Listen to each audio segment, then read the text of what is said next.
अस्सलाम वालेकुम वरहमतुल्लाह। आप लोगों ने देखा होगा अक्सर तहरीरों में, अक्सर वीडियोस में मैं आप लोगों को कहता रहता हूँ कि अगर आप लोगों ने इन्वेस्ट करना हो, मतलब इन्वेस्ट से मुराद अगर आपने पैसे सेव करके रखने हों, आपके पास 50,000 पड़े हुए हैं, 60,000, 1 लाख, 1.5 लाख, जिनका आगे 5-6 महीने तक आपका कोई काम नहीं है, तो बैंक में रखने से बेहतर है। मैं आपको एक बात हमेशा यही कहता था कि पैसों को गोल्ड में इन्वेस्ट करें। इससे ये है कि आपका पैसा कभी डी वैल्यू नहीं होगा।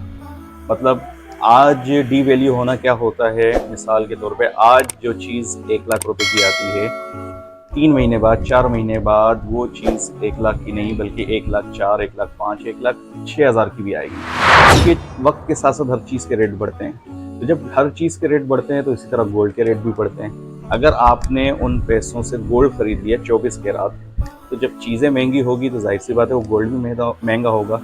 तो इस तरीके से आपका पैसा डी वैल्यू नहीं होगा। और इस फार्मूले पे ना सिर्फ मैं बल्कि मेरे पूरे फैमिली मेम्बर्स जो है इस पर अमल करते हैं। मुझे अच्छी तरह याद है, एक मरतबा मुझे जो है 2 महीने बाद या 1.5 महीने बाद तकरीबन 1 लाख रुपए की ज़रूरत थी। उस वक्त मेरे पास 1 लाख रुपए पड़े हुए थे, कहीं से आए थे, तो मैंने अकाउंट में रखना मुनासिब नहीं समझा। मैंने उस 1 लाख रुपए का गोल्ड खरीद के रख दिया।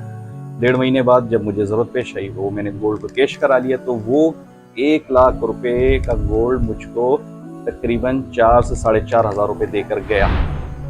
अगरचे ये एक बहुत बड़ी रकम नहीं, लेकिन फिर भी इससे आप ये अंदाज़ा लगाएं कि गोल्ड में इन्वेस्टमेंट आपके पैसों को डी वैल्यू नहीं करेगी, बल्कि पैसे की वैल्यू वक्त के साथ साथ बढ़ती रहेगी। फॉर एग्जांपल, आपके पास कई लाख रुपए रखे हुए हैं, आपने अकाउंट में रखे हुए, आपको नहीं चाहिए, आपको 1 लाख के 1 साल के बाद ज़रूरत है या 2 साल के बाद ज़रूरत है, आप उससे गोल्ड खरीद के रख लें, 24 कैरात अपने बैंक के लॉकर में रख लें। वही गोल्ड जब आप 1 साल के बाद बेचेंगे, आपको अच्छी खासी अमाउंट देकर जाएंगे। तो ये आज इसी सिलसिले में मौजूद हूँ। अयाज साहब हैं, ये न सिर्फ सुनारे का काम करते हैं बल्कि ये एक होम्योपैथिक डॉक्टर भी हैं और इसके अलावा रूहानी इलाज भी करते हैं। आज मैं इनकी दुकान पर आया हूँ।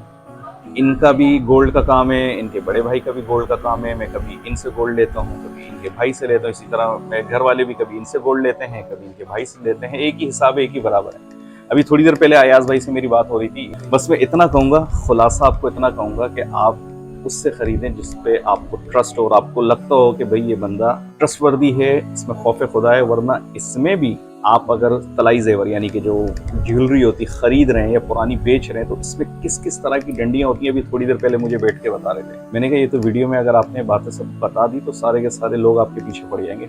इन्वेस्टमेंट करनी हो 24 कैरात में करें, 21 कैरात 22 कैरात में नहीं कर रहे हैं। 21 कैरात 22 कैरात जो है ना, सिर्फ तलाई जेवर यानी कि ज्वेलरी के लिए होता है। इन्वेस्टमेंट के लिए 24 कैरात है। ये तो बल्दिया टाउन के अंदर 24 मार्केट के अंदर पहली गली में इनकी दुकान है। बल्दिया से बाहर रहते हैं तो वो उनको मैं ये सजेस्ट करूंगा कि अगर तो आप आ सकते हैं यहाँ तक ठीक, नहीं तो अपने इलाके में ऐसे सुनार से जिस पे आपको ट्रस्ट हो, आपका जानने वाला हो, उससे खरीदें और उसी के साथ मामला करें। बहुत शुक्रिया। अल्लाह हाफिज़। मज़ीद अच्छी वीडियोज़ के लिए देखते रहिए हमारे चैनल को। बहुत शुक्रिया।